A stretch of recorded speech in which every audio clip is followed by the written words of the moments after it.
Hi, my name is Kaylee Preciado, and today I'm going to be talking about my research proposal. So before I start talking about that, I'm just going to tell you a little bit about myself. I am a middle school math teacher. I teach 8th grade math this year. The last 2 years I was teaching 7th grade math. I have 3 years in experience teaching math. I also, before that, was a instructional aide for 3 years, so I have about 6 years of educational experience. Um, I live in the Imperial County, which is in the southwest region of California. We share a border with Mexico and a border with Arizona. Um, our county has about 80% of our population that is Hispanic or Latino. And because of that, we have a good percent of our population in schools are ELLs. For us, what ends up happening is a lot of our students become lifelong ELLs or long-term ELLs. We don't have as many that are being reclassified out. My topic is very important. My topic is inclusive classroom environments and its effect on ELL's language acquisition. Um, the reason why I picked this topic is in my community, we have a good percentage of our students that are ELLs, but they're not getting to the point where they're reclassified, where they're testing out. A lot of our students stay as ELLs. And what ends up happening is as they go on through the years, they're falling through the cracks. Not just in our county, but nationwide, we have a crisis on our hands in which a lot of our educators do not know how to properly teach English language learners, and these students suffer because of it. Even in our community, even though our community has a majority of the people in it who are Hispanic or Latino, we don't necessarily have a lot of schools doing bilingual education. We don't have a lot of teachers who are able to give them support in Spanish in their primary language. We have a lot of still discrimination against ELLs with just our policies in general. It's not something that schools are aiming to do. It's not something that schools are trying to do, but just how the system is set up, it hurts them. And through my topic and my research, I hope to find a better solution for their education. So what my topic is going into is what an inclusive classroom is. First off, what is it? What does it mean to have an inclusive classroom? Inclusiveness is a buzzword right now in education, and there is not one specific just definition. Inclusive means different things to different people, and unfortunately for a lot of people and a lot of schools, they think inclusive means throw a bunch of different kids into one class. It's a mix, it's inclusive. And that's not the case. There has to be purpose with having an inclusive classroom environment. There has to be a reason. There has to be special instruction. You can't just dump a bunch of kids and expect an inclusive class. It doesn't work like that. So first part is, what is that inclusive class? The second part of my research is, what effect does it have on English language learners' language acquisition? So does being in a class where there's specific reasons to have inclusion, where there's different types of instruction, does that give these ELLs a better chance of acquiring the language? Is their academics affected? Is their rate of mastering English changed? That's what the second part of my research is all about. Basically, for the research, I have 4 major questions. They are all pretty straightforward. So for my first question, it basically is, what are the characteristics of an inclusive learning environment? So for this question, what I want to know is, how do we get an inclusive learning environment? What makes it up? What is going to be that elusive definition that we have such a hard time narrowing down? That's what the first question is all going to be about. My second question is, how do educators determine the effectiveness of said inclusive learning environments. So how are educators looking at an environment and determining if it's effective? How are they saying, okay, this inclusive classroom is more effective in their instruction and approaches than a traditional setting? How are they doing that? My third question is, how effective are inclusive learning environments versus the traditional setting in which they have ELD as a pullout and then their general ed teacher? So in a traditional setting, I'm defining it as these students have a general ed teacher, and then they are getting their ELD services, their designated time, in a separate setting, okay? For my last question, it's, how does true inclusive learning environments affect the rate of language acquisition and mastery for our ELLs? So what I'm saying is, when I have a true inclusive learning environment, how much does it affect how fast they're picking up the language and to what extent they're mastering it? Because what I, in my own community, what I'm seeing a lot of is students who, they stay at their level 2, they stay at their level 1, they're not progressing, they're not mastering the language, they're stuck. And a lot of this is helping me better understand my students and my community and how to help them. So for my methodology, for my questions, how to answer them, how I'm going to approach this research, I'm going to take a mixed research approach. So I'm going to have qualitative and quantitative data. For my qualitative data, I'm really going to try to be answering my first question, or what are the characteristics of inclusive learning environments? So to find out these characteristics, I'm going to be doing two main things. The first thing is I'm going to be observing the classes. So when we start our study, I am going to be I'm going to be finding schools throughout the Imperial Valley, in the Imperial County where I live, and I am going to be targeting 8th grade classes. So what I plan on finding is 100 ELL students and their teachers. So not 100 teachers, but 100 ELL students and however many teachers service these students throughout the schools. So the districts are going to be different. They're all going to have a little bit of different approaches. And I'm going to be using students who are in that traditional classroom setting where they have that designated ELD in a pullout, they have a separate teacher. And I'm going to be targeting inclusive classrooms. So here, inclusive classrooms could be classrooms that the teachers are following culturally responsive pedagogy. They might be have special training or certification, maybe like a bilingual class, or it's a situation like a co-teaching situation. That's what I'm going to be calling an inclusive learning environment for the study.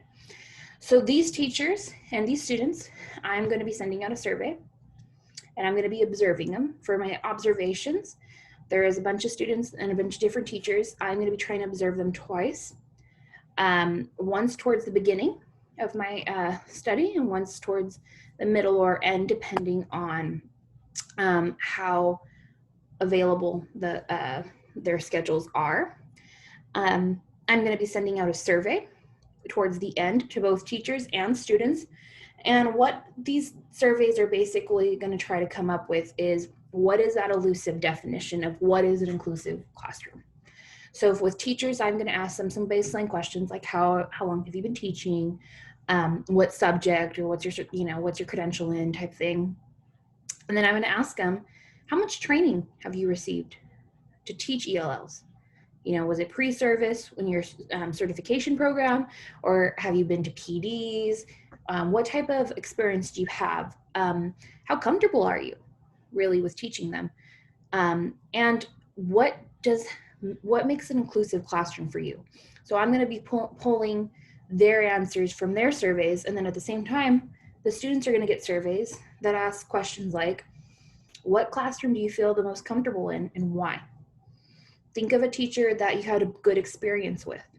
What made that interaction with that teacher so special? Think about a teacher that you maybe didn't have a good experience with. What was going on there? And through those answers, I'm going to try to answer my first question and figure out, what do we think an inclusive classroom is?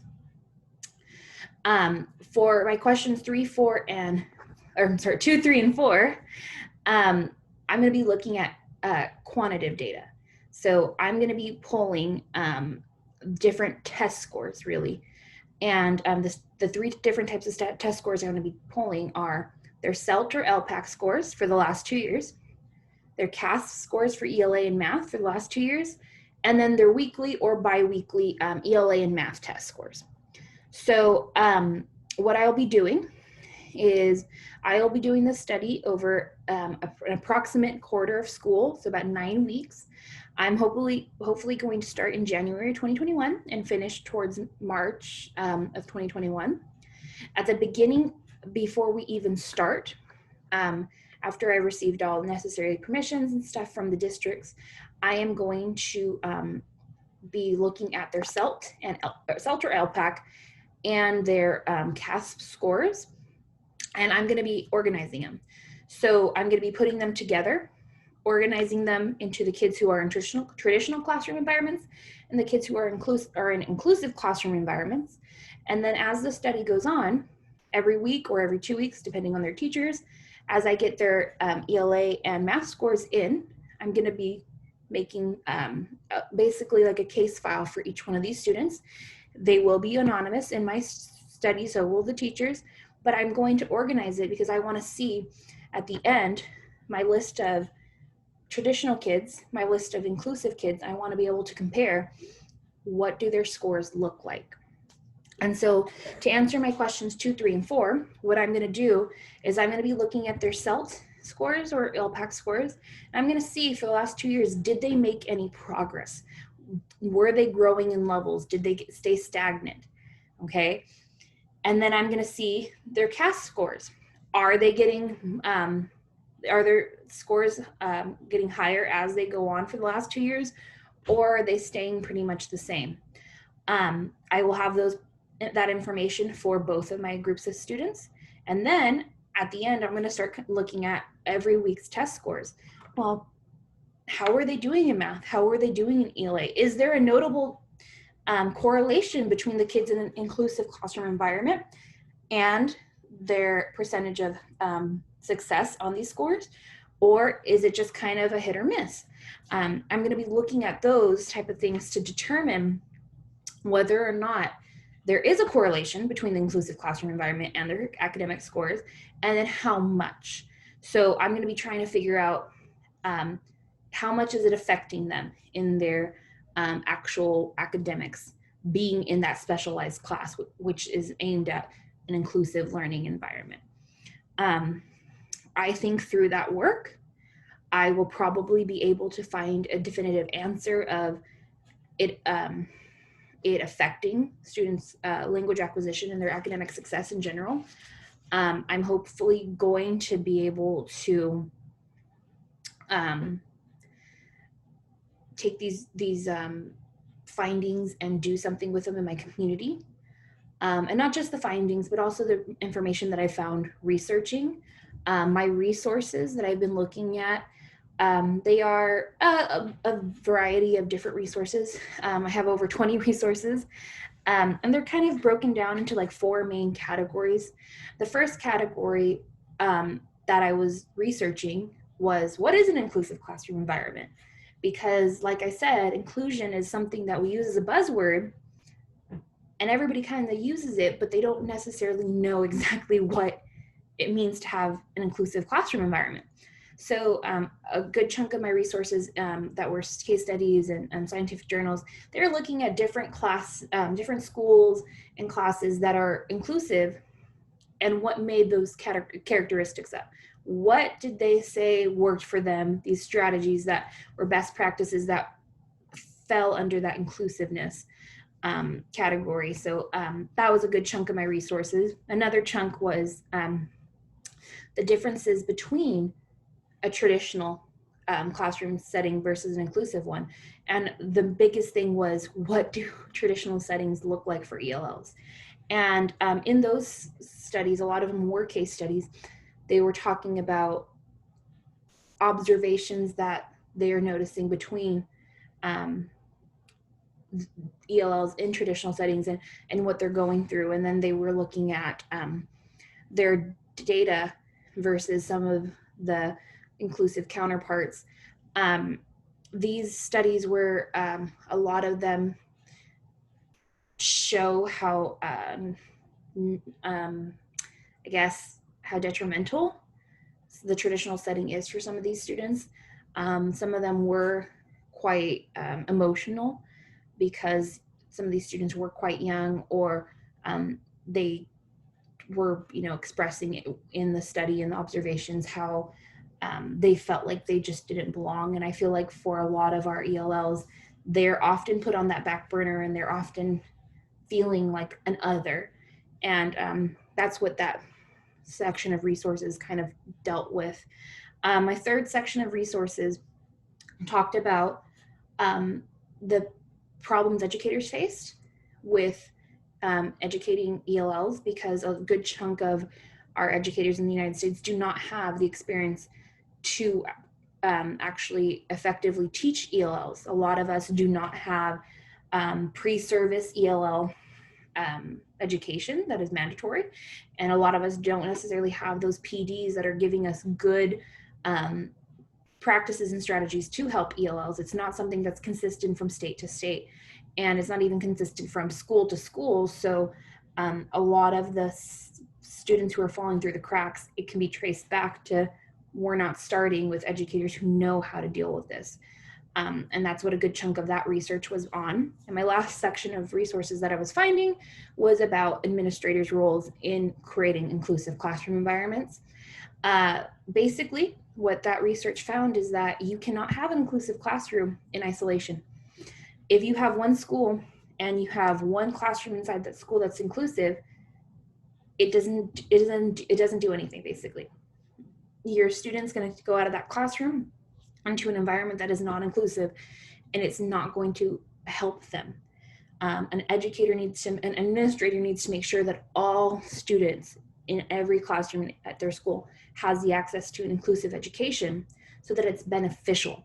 You cannot just have one classroom and expect it to do great things. All of the teachers have to be on that same page. And that was really powerful, because I feel as we are going on in education, a lot of districts are trying mandates and pilot programs where they do things like inclusive classrooms, but they only do the one. And then it might not work, and then they kind of go away from it, and they don't understand, well, we tried it, it didn't work. I don't know why. And those resources were kind of talking about that. This whole process has been quite a journey. Throughout this time, I've been working with my critical friend. My critical friend has been a lifesaver. They've read my stuff. They've given me advice, given me some good pointers, and they've been very beneficial. It's really nice to have somebody to go through this with. I think a lot of how much I grew during this process was due to them, and I am very thankful for them. I'm also thankful for the library, because for some of us, myself included, it's been a while since I've had to do research and do a lot of this stuff. And if you need help, there's that librarian who's on call who can help you. There's all these databases, so that if you don't find it in this one, there's XYZ that you can look it up on. That was very beneficial, and it helped a lot during this master's class. If I could go back in time before I started my master's, some of the advice I would give myself, the biggest piece of advice I would give myself would be to manage your time. But not because of necessarily, I feel like the workload was so crazy, and I was like always running late. I felt like, for my topic at least, a lot of the resources and the articles and journals that I was reading, some of it got heavy, especially talking about students who are ELLs in like traditional classroom settings or their home lives. Some of it was heavy. And I think when you have subject material like that, you sometimes need to only do a little bit at a time, because it does get very heart-wrenching, and it can take a toll on you. And I would just say, you know what, give yourself some more time to do everything, because some of these days you're going to be researching resources and they're not going to be, you know, uplifting, happy-go-lucky. They're going to make you really feel like we need to change this now, and it's kind of upsetting. So that's one of the biggest pieces of advice that I would give myself for this master's program, and I would give to others too, because everybody's going to pick a different topic, and some of our topics are a lot more gut-wrenching than others. For my future after my master's, the first thing I'm going to do is take a break. We are entering a very weird time in education where I'm going to be teaching from home. And so I think a little break is well deserved. After that, what I really want to do is once things start cooling down with school, I do want to bring findings to my district and possibly my county, and to get some better programs in place for our ELLs so that we can actually have them make progress. I feel like this is a work that is close to my heart. It's close to who I am, because I do have these students who've been in the country, who were born here, they're ELLs, you know, they're in 8th grade now, but they've never made progress. And they're getting stigmatized and treated a little bit differently because of that. And I don't think that's okay. And I want to make sure that we change some of the systems in place. And I know it's not something that's going to be changed overnight. I know it's going to take a lot of work, but I would like to start changing that. So with my master's, that's what I want to look at. Like, I want to start being that person to help my students and help others. I guess that's kind of what my master's has transformed me into. I'm more of trying to be an activist for my students, if that makes sense. So that's what I plan on doing with that section. This has pretty much been my research proposal. So thank you so much. If you have any questions, please contact me. And thank you. Have a great day. Bye.